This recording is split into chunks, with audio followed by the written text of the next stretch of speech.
আজকের এই ভিডিওটা অতি গুরুত্বপূর্ণ। দেখা মাত্র প্রত্যেকটা বাংলাদেশী নাগরিক এটা ভিডিওটা শেয়ার করে দিবেন, কারণ আমি যে তথ্যগুলো দিচ্ছি। নমস্কার, আমি তরুণ ঘোষ। দেখুন দর্শক, আপনাদের সেনাবাহিনী, আপনারা মাঝে মাঝে বলেন না ভারতের সঙ্গে সমমর্যাদার কথা, তা আপনাদের সেনাবাহিনীর সঙ্গে আমাদের সেনাবাহিনীর তফাৎটা আমি আপনাদের শুধু দেখিয়ে দিচ্ছি। আজকে একটা জ্বলন্ত প্রমাণ আপনাদের দেব ভিডিওর মাধ্যমে, যা আমার কথা নয়, যেটা ভিডিও কথা বলবে। এই জ্বলন্ত প্রমাণটা আমার হাতে এসছে, তাই আপনাদের সামনে উপস্থিত করছি যে আপনাদের সেনাবাহিনী কতটা গদ্দার। 3 থেকে 5 আগস্ট তারা কিভাবে দেশকে বিপন্নতার দিকে ঠেলে দিয়েছে জেনে শুনে, যেটা কোনো দেশে দেশপ্রেমিক সেনাবাহিনী করবে না, সেটা বাংলাদেশের সেনাবাহিনী করে দেখিয়ে দিয়েছে। এবং সেটা অডিও ভিজুয়াল ভাবে রয়ে গেছে আমাদের কাছে সে তথ্য। আমাদের ভারতীয় সেনাবাহিনীকে দেখুন আর আপনাদের সেনাবাহিনীর এই ভিডিও দেখুন। আপনারা এই ভিডিও দেখলে আপনাদের চোখ খুলে যাবে যে যে মানুষটাকে এই সেনাবাহিনীর হাতে পড়ে আপনারা যে হারিয়েছেন, আজকে সেই মানুষটা জন্য সারা পৃথিবী কিন্তু উদ্বেগ প্রকাশ করছে। এবং সারা পৃথিবীর নয়, আমাদের দেশের হাজারটা দল রয়েছে, মত রয়েছে, তারা কিন্তু এক কথায় শেখ হাসিনার ভারতে থাকার ব্যাপারে সরকারের পক্ষে এসে দাঁড়িয়েছিল এবং আজও দাঁড়িয়ে আছে। বাংলাদেশ প্রশ্নে তাদের অবস্থান কিন্তু এতটুকু নড়েনি, কারণ বঙ্গবন্ধু ছিলেন দেশপ্রেমিক, তার সুযোগ্যা মেয়ে তিনিও একজন দেশপ্রেমিক মহিলা। আপনারা বুঝতে পারলেন না যে কিছু গদ্দারের পাল্লায় পড়ে, কিছু ছেঁচড়ার পাল্লায় পড়ে আপনারা কি রত্ন হারিয়েছেন। আপনাদের বাংলাদেশকে তত্তর করে যিনি উন্নতির শিখরে নিয়ে যাচ্ছিলেন, ভারতবর্ষ কিন্তু বাংলাদেশকে সঙ্গে নিয়ে নিয়ে চলছিল। আজ আপনারা বলেন না যে বাংলাদেশকে বেঁচে দিয়েছেন শেখ হাসিনা, এখন আপনারা বুঝতে পারছেন যে শেখ হাসিনা বাংলাদেশকে বেঁচে দেননি, বরং শেখ হাসিনা ভারতবর্ষ থেকে অনেক কিছু আদায় করে নিয়েছিলেন বাংলাদেশের জন্য। আজকে অনেকে এই যে গদ্দার বাহিনীর ভুল বোঝানোতে অনেকে হয়তো সেই সময় ভুল করে নেমে পড়েছিলেন। আজকে তারা কিন্তু হাড়ে হাড়ে টের পাচ্ছেন, মুখে কিছু বলছেন না। আমি বেশি কথা বাড়াবো না, শুধু 2-1টা কথা বলে আমি সোজা আপনাদের ভিডিওতে নিয়ে যাচ্ছি। দেশপ্রেমিক যারা, তারা পুরো ভিডিওটা দেখুন। আপনাদের চোখের সামনে আপনাদের সেনাবাহিনী ওয়াকারুজ্জামানের একেবারে জামা প্যান্ট খুলে যাবে। আমি কথা দিচ্ছি, জামা প্যান্ট খুলে যাবে। এই ভিডিও একেবারে 100% অরিজিনাল ভিডিও, আপনারা তথ্য যাচাই করে দেখে নিতে পারেন। আপনারা এখন দেখুন এই ভিডিওটা। এই ভিডিওটা দেখার পরেতে আপনারা বুঝতে পারবেন যে আপনাদের সেনাবাহিনী এবং সেনাপ্রধান কত বড় গদ্দার এবং কিভাবে দেশকে আমেরিকার কলোনিতে তৈরি করে দিয়েছে। এই আপনাদের ভারতীয় বাংলাদেশ সেনাবাহিনীর প্রধান হচ্ছেন ওয়াকারুজ্জামান। কি দেননি শেখ হাসিনা বাংলাদেশ সেনাবাহিনীকে? টাকা দিয়েছেন, বিদেশে শান্তিরক্ষা বাহিনীতে পাঠিয়েছেন, তাদের রেশন দিয়েছেন, তাদের প্রচুর সুযোগ সুবিধা দিয়েছেন, তার বদলে পিঠে চাকু মেরে দিল। আমরা বলে বিশ্বাস করুন পারতাম না। সুতরাং ভবিষ্যতে ভারতের সঙ্গে বাংলাদেশকে সমান অধিকারের কথা আর বলবেন না এই ভিডিওটা দেখার পর। সবাইকে ধন্যবাদ, ভিডিওটা দেখুন। সেনাপ্রধান আমাকে ডেকেছিলেন ওনার বাসায়, এবং আমাকে এর আগের দিন রাত 12টা 20-এ উনি টেলিফোন করে বলেন আপনি একটু আমার বাসায় আসবেন, এবং আমাকে বললেন উনি দাঁড়িয়েই যে আমি আপনাকে ডেকেছি, আমি আপনার কাছ থেকে আমার 3টা বক্তব্য রাখতে চাই। এই বলার পরে উনাকে আমাকে একটু কফি দিল, কফি খাচ্ছি। উনি আমাকে বললেন ঠিক 10:30 আমাকে ভারতীয় সেনাপ্রধান টেলিফোন করবেন। তখন বাজে আমার মনে হয় 10টা 25। আমি ঘড়িটা থেকে বললাম তাহলে তো আমার চলে যেতে হয়। উনি বললেন না, আপনি বসেন, আপনি শুনেন।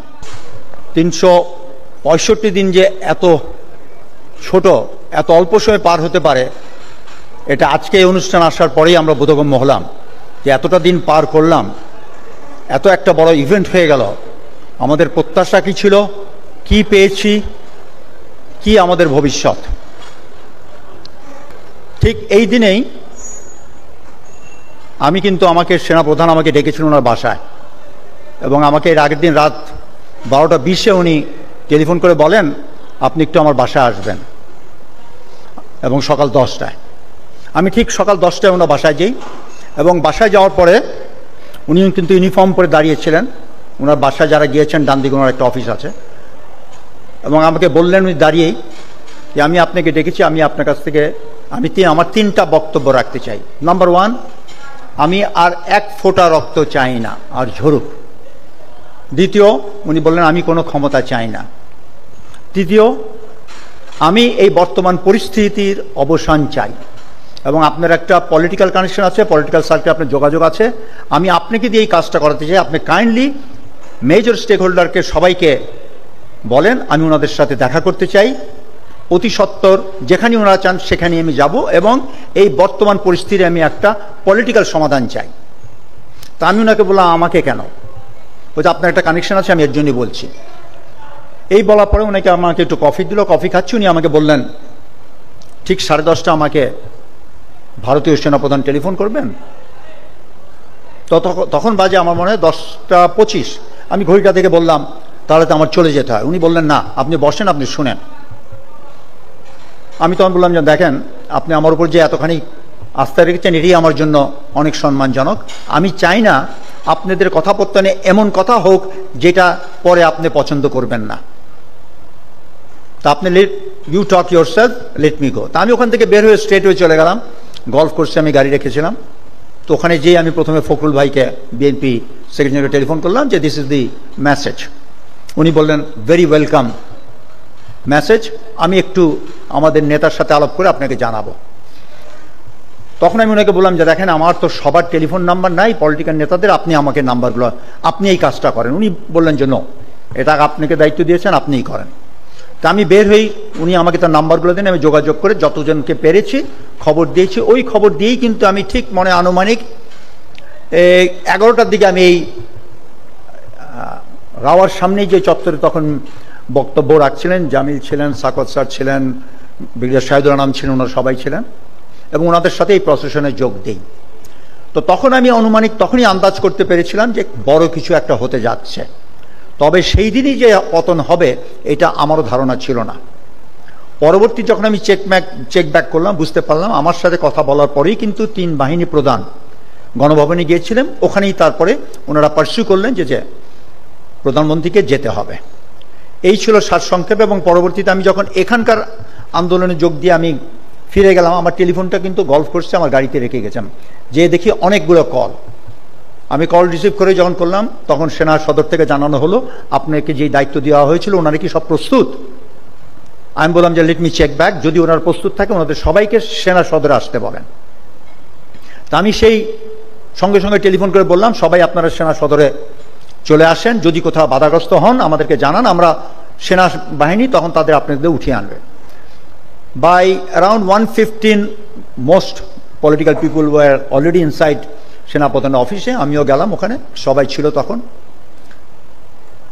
1:45 দিকে সেনাপ্রধান বললেন আমি এইমাত্র মেসেজ সংবাদ পেয়েছি, আমাদের প্রধানমন্ত্রী দেশ ত্যাগ করেছেন। তখন একটা স্বস্তির একটা পরিবেশ সৃষ্টি হলো, সবাই এক্সাইটেড। এবং উনি এই কথা বলেই কিন্তু ওনার গেটের সামনে লাইভে টিভিতে গেলেন এবং এই ঘোষণা দিতে যে প্রধানমন্ত্রী দেশ ত্যাগ করেছেন এবং একটা অন্তর্বর্তী সরকার গঠন করা হবে। উনি ওখান থেকে ফিরে এসে সব পলিটিক্যাল নেতাদেরকে বললেন যে আমি এখন রাষ্ট্রপতির কাছে যাব, আপনারা যদি আমার সাথে যান তাহলে এটা ভালো হয়। তখন অনেকেই বললেন যে না, এটা আপনার ব্যাপার, আপনিই যান, আপনার করে দেন। তখন আমিও ইন্টারভিউ করলাম। তখন আনিস ভাই ছিলেন জেপি পার্টি, উনিও বললেন যে no, we must all go. কেন তখন আলোচনাটা এরকম হলো যে এমন একটা কোনো ডিসিশন রাষ্ট্রপতির সাথে যেটা সেনাপ্রধান নিয়ে আসবে, আপনাদের পলিটিক্যাল নেতাদের সেটা হয়তো আপনারা গ্রহণ নাও করতে পারেন। So let's go and decide and talk out face to face and whatever is the outcome let us be the acceptance of all. ওই ডিসিশনের উপরে নির্ভর করে 2টা কোস্টার দেওয়া হলো, সব political in the coasters, 3 services chief, এপিসিয়ান নিয়ে। ঠিক 3টার সময় আমরা সেনাপ্রধানের অফিসের সামনে থেকে রওনা দিলাম বঙ্গভবনে। যেই মুহূর্তে আমরা পৌঁছালাম আমাদের মেইন গেটে, ক্যান্টনমেন্টে, তখন তো জনস্রোত, জন উল্লাস। তা আমরা 3টার সময় বের হয়ে 7টার সময় আমরা পৌঁছালাম বঙ্গভবনে, মাগরিব নামাজ পড়লাম। 7:30টায় রাষ্ট্রপতি আসলেন। রাষ্ট্রপতির সংক্ষিপ্ত বিবরণ রেখে উনি মির্জা ফখরুল ইসলাম আলমগীর ওনাকে বক্তব্য রাখতে বললেন। উনি ওনার বক্তব্য রেখে ওই মুহূর্তে বললেন যে বেগম খালেদা জিয়াকে এই মুহূর্তে ওনাকে কারাবন্দি থেকে ওনাকে স্বস্তি দিতে হবে। তখন রাষ্ট্রপতি একটু অবজ্ঞা করলেন, বলেন যে দেখেন 3 দিন 4 দিন পরে তো আমরা একটা ইন্টারিম গভর্নমেন্ট করব, let the interim government decide যে ওনার ব্যবস্থার সম্বন্ধে। তখন কিন্তু সেনাপ্রধান, I am telling you right on the face of everybody, উনি বলেন যে no sir, you have the authority, you are the sole person, you have to release Begum Khaleda Zia instantly. আচ্ছা, এরকমভাবে সবাই বলার পরে আমার পাল্লা যখন এসেছিল আমি কিন্তু 3টা বলেছিলাম। 3টা কথা হচ্ছে, একটা কথা হচ্ছে যে পুলিশকে নিয়ে, কেন ডিজিএফআই চিফ তখন ওই কনফারেন্সে ছিলেন এবং ক্ষণে ক্ষণে উনি he was giving a running commentary as to what is happening in the various police stations in Dhaka. তো তখন ওই বক্তব্যে আমি বললাম যে দেখেন, পুলিশের যে অবস্থা আমরা সবাই জানি কেন পুলিশের এই করুণ অবস্থা। এই মুহূর্তে আমরা পুলিশের যেরকম প্রয়োজন, সেনাবাহিনী কিন্তু ক্ষণেকের জন্য হয়তো আইন শৃঙ্খলা পরিস্থিতি দেখভাল করতে পারে, কিন্তু বাস্তবে কিন্তু সেনাবাহিনী এইটা দিকক্ষণ করতে পারবে না। তাই পুলিশকে আস্থা আনতে হলে পুলিশে যারা বেশি বাড়াবাড়ি করেছে তাদেরকে ধরে অ্যারেস্ট করে তাদেরকে জনসম্মুখে যদি দেখা হয়, আইন তার নির্ধারিত গতিতে তার ব্যবস্থা নিবে, তাহলে হয়তো জনগণের মধ্যে সেই আক্রোশটা কমবে। দ্বিতীয় কথা ছিল যে ওই সময় একটা খবর ছিল সব জায়গায় যে সব নেতারা পালিয়ে যাচ্ছে এয়ারপোর্টের মাধ্যমে। এয়ার চিফ ওখানেই ডিসিশন দিলেন airport will be closed immediately. The third point, আমাকে হাসান নাসির টেলিফোন করেছিল যখন আমি ওখানে বসেছিলাম রাষ্ট্রপতি ভবনে, যে এখানে আমরা আয়নাঘরের সামনে ডিজিএফ এর সামনে আমরা এবং যারা ক্ষতিগ্রস্ত পরিবার, যাদের পরিবাররা ঘুম খুন হয়েছিল তারা এখানে দাঁড়িয়ে আছে, আমরা এই আয়নাঘরে যারা আছে তাদেরকে আমরা এখান থেকে বের করে আনতে চাই। আমি এই কথাটা রাষ্ট্রপতির সামনে উঠালাম। রাষ্ট্রপতি একটু আশ্চর্য হলেন, আয়নাঘর বলতে কিছু আছে কি না। উনি একটু সন্দেহ পোষণ করলো। আমি বললাম যে দেখ মহামান্য রাষ্ট্রপতি, আয়নাঘর আছে কি না এটা আমিও জানি না, আপনিও জানেন না। Whether is virtual or real, we have no idea. এখানে তো ডিজিএফআই চিফ আছেন, লেট হিম ক্লিয়ার। ওই মুহূর্তে সেনাপ্রধান কিন্তু স্টেজে বললেন, sir I will take care of it, they will all be released. So that was the scene that day.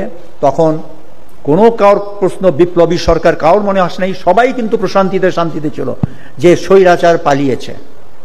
তো যাই হোক, আমার আজকে বক্তব্যের মধ্যে একটা আমি বলতে চাই, যেটা আমরা যারা রিটায়ার্ড অফিসাররা, Mirpur DSS basically leading role, রাও অনেক রোল প্লে করেছে এখানে, যে আমরা যেই আমাদের যতখানি অংশগ্রহণ ছিল, it had a tremendous significance, যেই সিগনিফিক্যান্স আজও পর্যন্ত the nation has not recognised.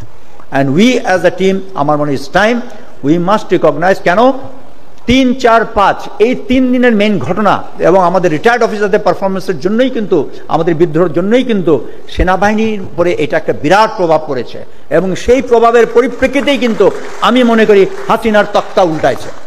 তো আমাদের এই স্বীকৃতি অবশ্যই দিতে হবে।